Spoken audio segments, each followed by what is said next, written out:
Picture, if you will, the scene. You're a research scientist ensconced in the remote outpost space station on the frozen wastes of Pluto.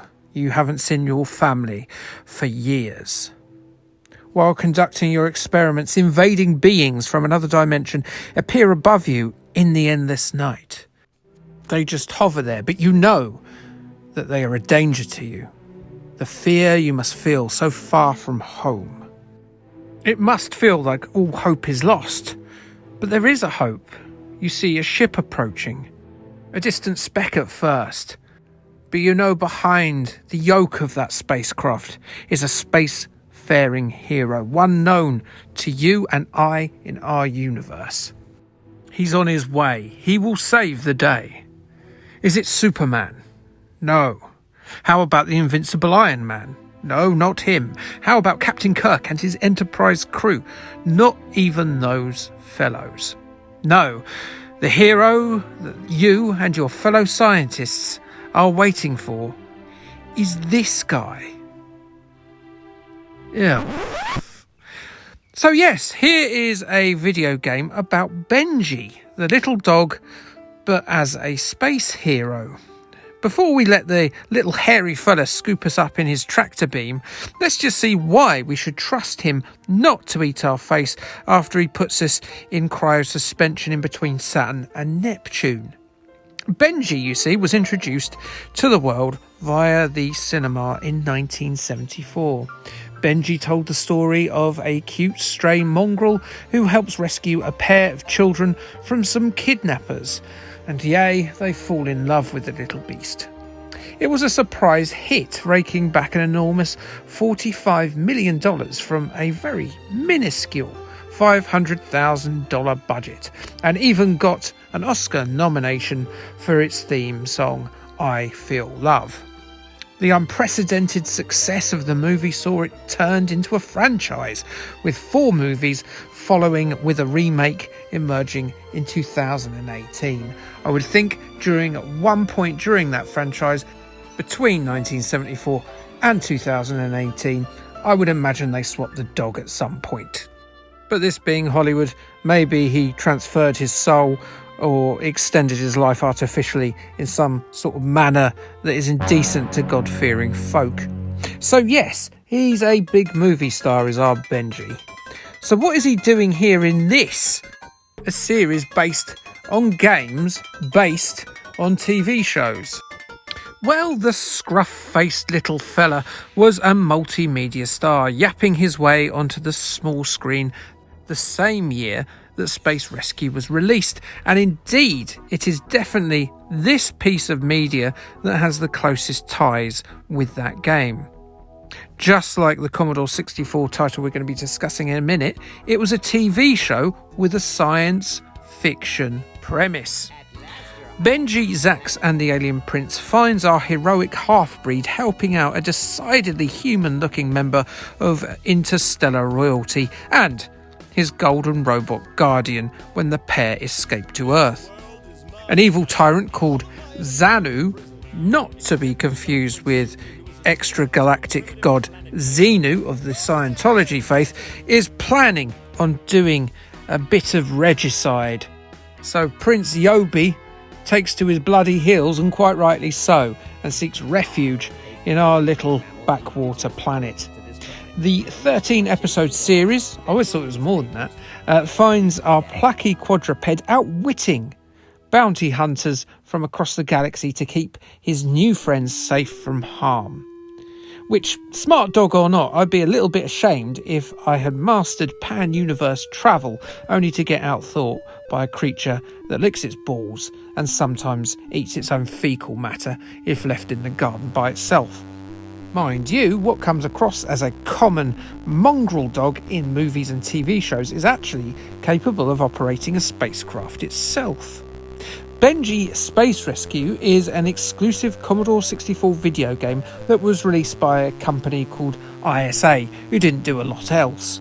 In the game, you, as Benji, must rescue a number of scientists that are being attacked in their research bases across the solar system by a menacing legion of extra-dimensional robot drones. The idea of the game is that you must go to these other planets, beam the eggheads into the battleship Woof spacecraft, and then take them back to Earth. The game is actually a bit of a mix of genres. It's partly a pretty basic interpretation of Defender, and it's part Starflight. And it's a game that has an educational element to it as well, teaching little uns a basic understanding of the distance between planets in our solar system and a level of foreplanning when it comes to resource management. You see, you might decide to fill up on ship energy and warp all the way to a distant planet, but then you might find that you don't have the food rations to return to Earth, which would then leave the helpless pup and his passengers to drift aimlessly in space, with that enticing airlock looking more and more likely to be your only way out of there. I'm only kidding. The rescue team comes along to get you, probably wondering why NASA decided to give a space rescue mission to a pretty average household pet. So yes, it's up to you as Benji to decide how quickly you're going to get there, how much time you have to do it, the amount of bullets to take with you, how many rations to take, and how many planets you have to stop off on the way to refuel and liberate more scientists. Take too many rations, take too much fuel, take too many laser blasts, and well, you won't have room for the scientists. There's a lot of planning that goes on in these international space missions, let me tell you that. As a game that features a movie star dog designed for 9-year-olds and coming a full year before David Braben's Elite, this is surprisingly deep stuff. Of course, it loses a bit of intellectual clout by having space bases on the surfaces of gas giants. But dogs only care about smelling the gas from your anus and not the topological maelstrom of atmospheric gases that make up the planet Uranus. Once you reach the planet, you should clear a course to the space station using Benji's ace combat piloting. Again, this dog, not an anthropomorphic space hero animal like Bucky O'Hare or Chewbacca. No, this dog is the hero of this game. Depending on the difficulty level chosen as your rank at the start, not only does the planning become more complex for your loadout and your journey and how to get to and from planets to get the scientists home to Earth, you'll also end up encountering asteroids outside of the planet's orbit, which are pretty darn difficult to avoid, so keep on your canine toes, little dog.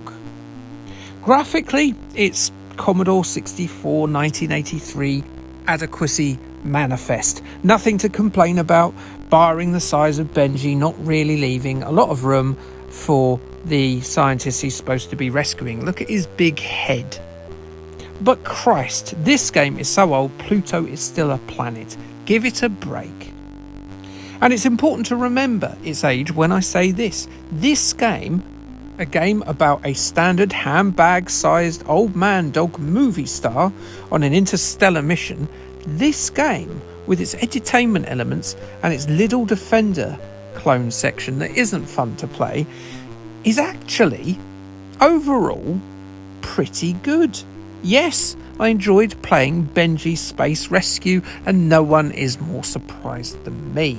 I was playing it to the point that I was playing for an extra hour after I finished recording, going up a level each time and seeing if I could complete the mission. It looks terrible, it should be terrible, but it isn't. It's a really good, fun game.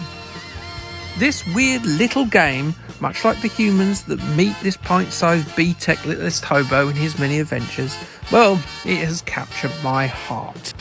And no one is more surprised than I am. Due to its immense age and the obscure nature of this title, there's not a lot in the way of reviews for this ancient curio, though I did find this by Personal Computer News in their September 1983 edition. They stated it's a game that has a wealth of detail and it is enjoyable to play. It requires thought, planning and coordination. It got a scorching 4 out of 5 from them. Benji, You're a good dog. Good boy, come here. Let me rub your belly. Oh, you little cutie. Anyway, back to more grim things next time as, we've got Disney's Gargoyles up next. That's on the Mega Drive. Yay, punching stuff. Not these silly mini dog adventures. Like, subscribe, and thanks, bye.